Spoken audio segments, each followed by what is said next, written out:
মধ্যবিত্ত পরিবারে বিলাসিতা না করে একটু বুদ্ধি খাটিয়ে কাজ করলে কম দামি জিনিসেও ঘরবাড়ি গুছিয়ে রাখা যায়। নমস্কার, কেমন আছো তোমরা সবাই? শিউলি লাইফস্টাইল ব্লগে আর একটা নতুন ভিডিওতে তোমাদের অনেক অনেক স্বাগত জানাই। আশা করি তোমরা যেখান থেকে আমার ভিডিওটা দেখছো সবাই খুব ভালো আছো এবং সুস্থ আছো। তোমাদের আশীর্বাদে আমরাও বেশ ভালো আছি। এখন সকাল বেজে গেছে ওই সকাল 7টার। এখন তোমাদের সাথে নিয়ে ভিডিওটা শুরু করছি।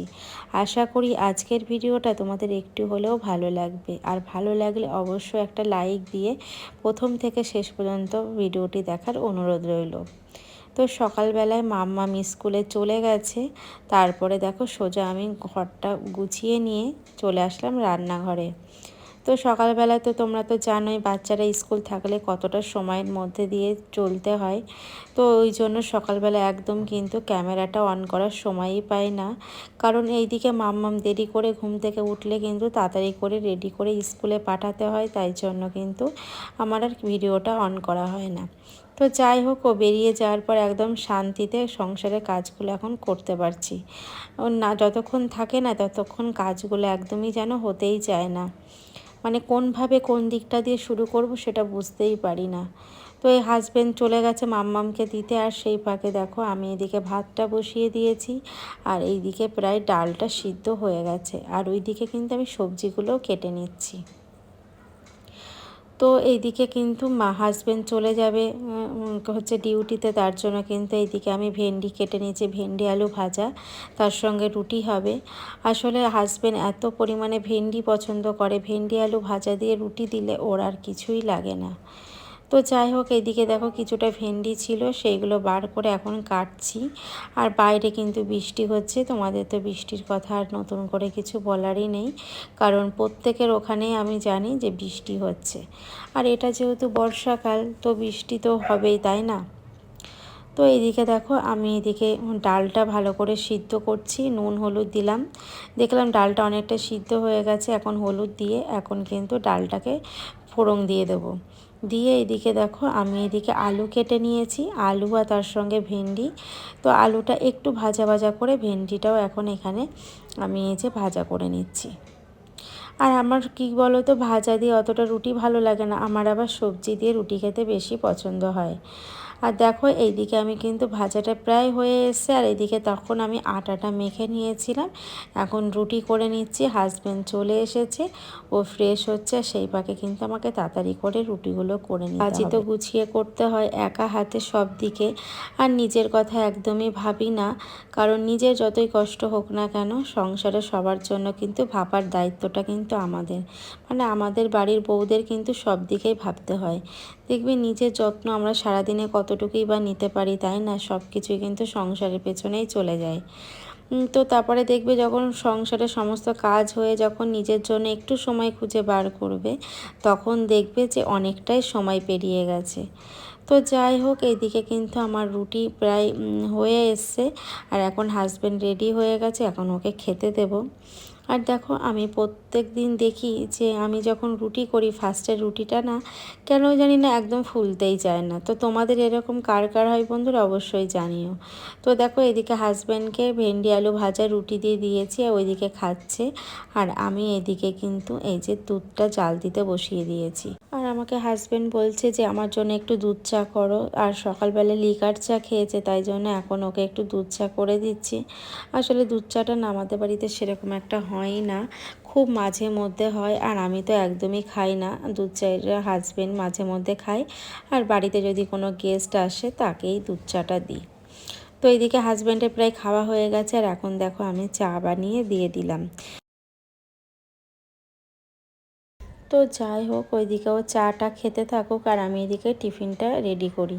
তো দেখো আগের দিন তো তোমরা দেখেছো আগের ব্লগে যে হাজব্যান্ড ইলিশ মাছ নিয়ে এসেছিলো, তো দুটো নিয়ে এসেছিলো, অনেকটাই বড় ছিল, তাই জন্য কালকে রাতে আমি বেগুন দিয়ে করেছিলাম ইলিশ মাছ, যেহেতু দুপুরবেলা করা হয়েছিল না। তো সেই মাছ 2 পিস ছিল, সেটাই হচ্ছে হাজব্যান্ডকে গরম করে দিলাম।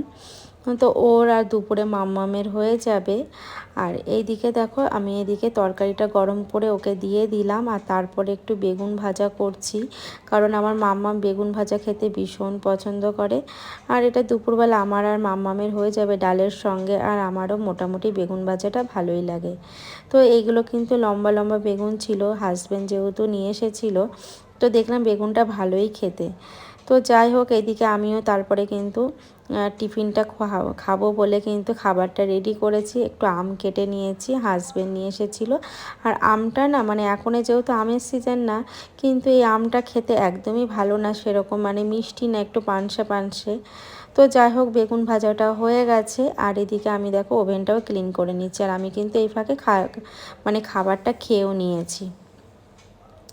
আর দুপুরের জন্য ভেন্ডি আলু ভাজা, বেগুন ভাজা, আর এদিকে ডাল করেছি। আর দুপুরবেলা আমি ডিমের অমলেট করে খেয়ে নেব।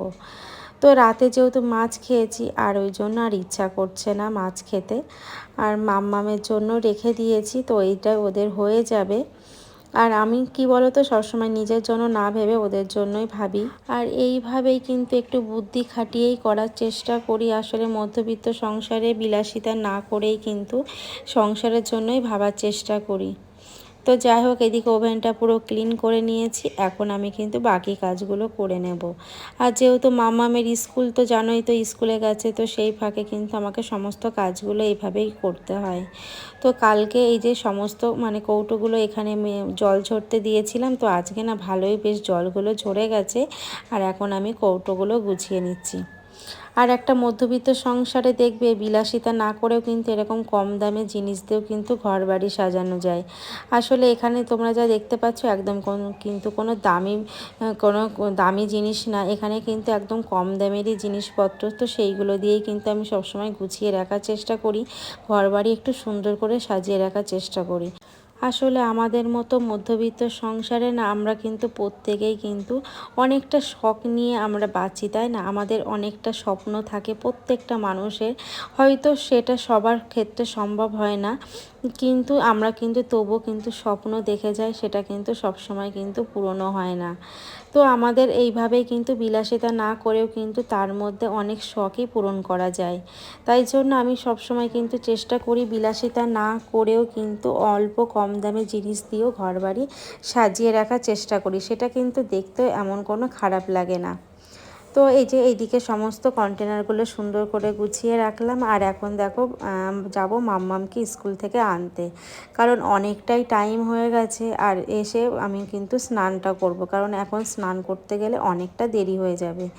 আর আমার কিন্তু ঘরটাও মোছা হয়ে গেছে। তো দেখো এদিকে আমার কন্টেনারগুলো সুন্দর করে রেডি মানে গোছানো হয়ে গেছে।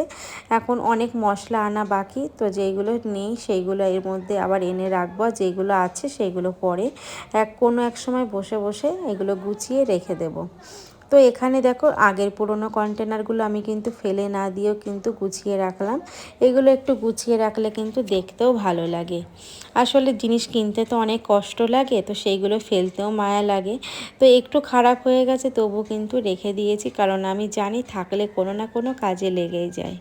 তো যাই হোক, এদিকে আমার কিন্তু সমস্ত কন্টেনারগুলো গোছানো হয়ে গেছে। এখন যাব দেখি হাজব্যান্ড যে সবজিগুলো নিয়ে এসেছে সেইগুলো চলো গুছিয়ে নিই।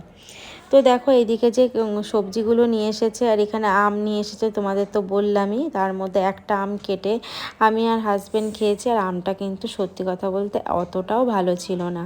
আর এই আমগুলো কেমন যেন পানসে পানসে, একটু মিষ্টিও কম, মানে খেতেটা যে খুব টেস্টি সেটাও না। আর আনসিজনের জিনিস কিন্তু অতটাও ভালো হয় না, তাই না? তো এখানে যে অনেক সবজি নিয়ে এসেছিলো সেইগুলো কিন্তু গুছিয়ে নিলাম। তো তারপরে কিন্তু বন্ধুরা একদম অফ ক্যামেরায় চলে এসেছিলাম মাম্মামের স্কুলে। তো মাম্মামকে অটোয় করে নিয়ে বাড়ি যাচ্ছে, আর তোমাদের দেখাচ্ছি। দেখো আমাদের এই সাইডে পাঁচিল দেওয়া, এটা এয়ারপোর্ট। আর পাশেই দেখতে পারলে এখানে কিন্তু মেট্রোর জন্য কিন্তু কাজ চলছে, দেখতেই পাচ্ছ এখানে ঘেরা। তো এই সাইডে কিন্তু মেট্রোর কাজ চলছে একদম, কিন্তু আমাদের বাড়ির পাশে কদিন পরেই মেট্রো হবে। এমনিতেই দমদম থেকে আমাদের এখানে মেট্রো আছে, তো যাই হোক, আবার বাড়িতে এসে মাম্মামকে স্নান করিয়ে দিয়ে এখন আমি কিন্তু স্নান করে চলে এসেছি ছাদে। এখানে এসে ঠাকুরের বাসনগুলো মেজে ধুয়ে নিচ্ছি, তারপরে কিন্তু ফুল তুলে যাব, নিচে যাব, গিয়ে পুজো দেব। আর যেহেতু মাম্মামের এক্সাম একদম হাতের গোড়ায় চলে এসেছে, তো ওকেও কিন্তু হোমওয়ার্ক করতে দেব, এই জন্য কিন্তু আমার কাজ করতে একটু লেট হয়ে যায়। আসলে ওর একটু পড়ানো দেখানো এগুলোও তো থাকে, আসলে বাচ্চা তো ও তো আর নিজে নিজে সব কিছু পারে না, তো ওকেও তো সব কিছু দেখিয়ে দিতে হয়। আর দেখতেই পাচ্ছ বাইরের ওয়েদারটা কিন্তু ভীষণ মেঘলা করে আছে। তো এইদিকে আমার পুজো দেওয়া হয়ে গেছে, হয়ে যাওয়ার পর বাথরুমে যে জামা কাপড় ছিল সেইগুলো এখন আমি এখানে সুন্দরভাবে মেলে দিচ্ছি, আর বাইরে যা হাওয়া হচ্ছে এমনিতেই শুকিয়ে যাবে। আর যেহেতু রোদ উঠছে না, এইভাবেই শুকাতে হবে। এখানে যা হাওয়া দিচ্ছে এখানে যতটা শুকিয়ে যাওয়া যাবে, আর বাকিটা কিন্তু ফ্যানের নিচে দিয়ে শুকাতে হবে। আর এটা কিন্তু আমাকে প্রত্যেক দিনই করতে হচ্ছে, যত জামা কাপড় আছে সব কিছু ফ্যানের নিচে দিয়ে শুকাতে হচ্ছে। আর সেটা তো একদমই কিন্তু উচিত নয় বলো, এমনিতেই কিন্তু একটা বাজে দুর্গন্ধ বেরায়। তো যাই হোক, তারপরে রান্নাঘরে চলে আসলাম। এখন ঘড়ির কাঁটা বাজে 1:15। এখন মাম্মামের খাবার বেড়ে নিচ্ছে, ওকে খাইয়ে দেবো। তাহলে চলো বন্ধুরা, ভিডিওটা এখানেই শেষ করছি, আবার দেখা হচ্ছে নেক্সট কোনো ব্লগে। ততক্ষণ তোমরা সবাই ভালো থেকো, সুস্থ থেকো, আর ভিডিওটি ভালো লাগলে একটা লাইক কমেন্ট করো।